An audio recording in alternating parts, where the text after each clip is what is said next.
I'm Arthur Black. Welcome to Weird Homes, a show that looks at the most unusual and bizarre homes in North America. Different strokes for different folks. You know, a paintbrush is kind of a magic wand. A few strokes can turn a person's home into pretty well anything they fancy. Today we're going to visit a living room that's been transformed into a tropical paradise. And you'll see a kitchen floor turn into a fish pond before your eyes. You'll also meet a self-styled color junkie who does to doors what Picasso did to canvases. Come on, let's knock on some of those doors. A decidedly conventional street in Surrey, British Columbia, home to a decidedly unconventional woman named Violette Clark. Violette, as her name suggests, has a thing about color. When I bought this house and I walked in, the walls were all beige, the front of it was white with baby blue. I walked in and I'm like, beige? I don't think so.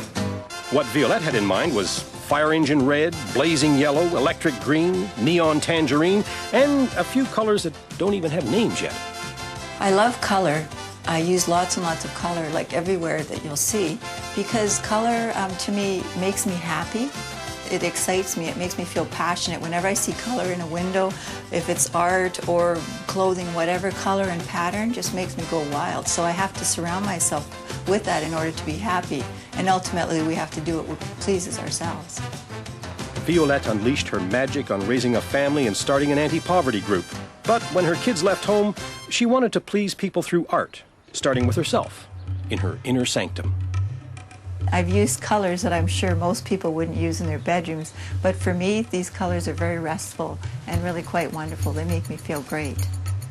And I was born in Casablanca, Morocco, and the reason why I've used these fabrics draped over my bed is because it reminds me so much of the souks in Marrakesh, which I went to see when I was 19 years old. And I find it really quite exotic. When I'm lying in bed, I just feel magical. I feel like I'm transported to another land. Dull and dreary West Coast weather gets Violette down. The antidote? Gobs and blobs of color, bright and brassy, loud and sassy. It turns blah into beautiful and awful into awesome. Violette thinks North Americans could use a little more of it. I think over here we tend to be afraid of what everybody else is going to think. Like, oh my God, we couldn't put those two colors together because it's going to appear garish. But when I go to Mexico, it's like I'm being incredibly fed by all this riot of color. It makes me so excited. I just want to, jump up and start dancing, I love it. A strict childhood left Violette searching for her inner child. She found her all right, and the kid had no use for bland. In fact, Violette figures there's nothing in our lives that can't stand a little brightening up, inside the house or out. These are little birdhouses that my stepfather made up for me, and I painted them bright colors, and so far no birds have actually nested in them, but it doesn't matter. It makes me happy anyways. There's plenty of happiness flying around Violette's place, and it's no surprise. Who could feel grumpy sitting on this? There aren't many surfaces here that haven't felt the touch of Violette's brush. Check this out. Well, this is a painting that I've done, and it's called Be Free. And it's all about me being a Gemini and wanting to have my freedom and to swing with wild abandon just like a child. And it's also a swing. So that's why I made it. I always wanted a swing, and I haven't had one since I was a tiny little girl. So I thought, hey, why not? Why don't I make it myself? And so that's exactly what I did. When it comes to artistic expression, Violette does what she wants, whenever and wherever she feels like it. The results? A home full of vivid surprises. But there's an underlying message as well. This flying lady over here, she's also represents freedom, and she's naked because when you're naked, you're vulnerable and you're just flying. And it's like a common theme, as you've seen. It's all about freedom, about, sort of finding your wings, even though she doesn't actually have wings, but she can fly.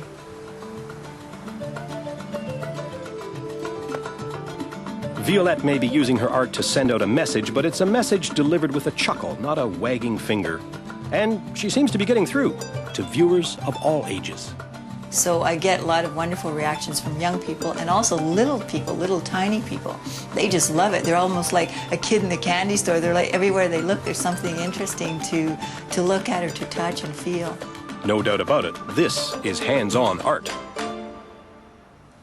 Here's another door that I painted, and the reason why I paint doors so much is that To me, I feel that doors are like a separation between the inner and outer realities. And plus, they're a really nice surface to paint on, and I can always sell it if I need the money too.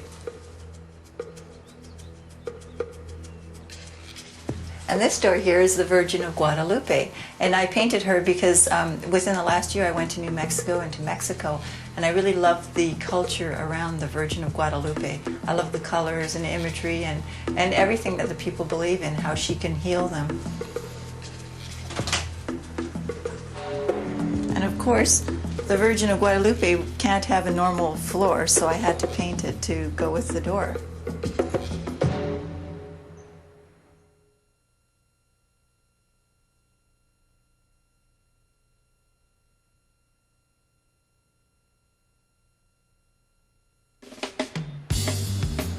Violette doesn't just paint the doors and the floors, she paints her moods too. Recently in Mexico, she found herself losing her confidence. Most people would have headed for the shrink, not Violette. I was really getting a little bit upset with myself, so I said, you know, you're just nothing but a chicken. And I thought, no, you're more than just a chicken, you're the chicken lady. And then all of a sudden I thought, my God, the chicken lady. So I grabbed my sketchbook and I start madly painting this picture of the chicken lady.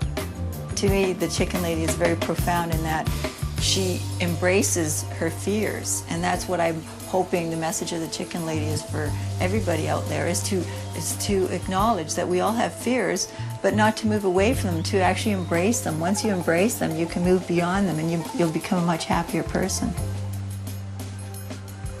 Even Violette has trouble making a computer station look less bland, but the pink drape shows she's trying. Through her website, she's trying to sell purses and subtly slip us a message. Brighten up.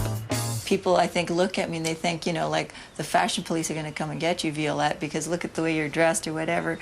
But I think I should be the fashion police, and if I see somebody dressed too boring, or if I see somebody's home is just too boring, I should just like be able to go in there and tell them, okay, this is what you need to do. I'm just kidding, though. Everybody has their own vision, and I just wish they'd be a little bit more sparkier. I don't know, Violette. I kind of think you've cornered the market on Sparky.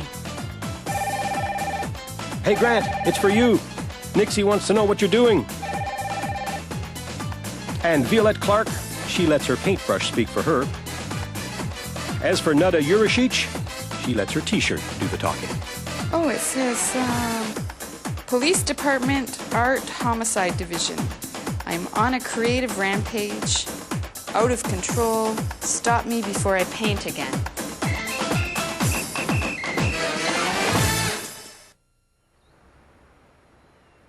Hey, I can see why Violette gets so excited about color. It's addictive.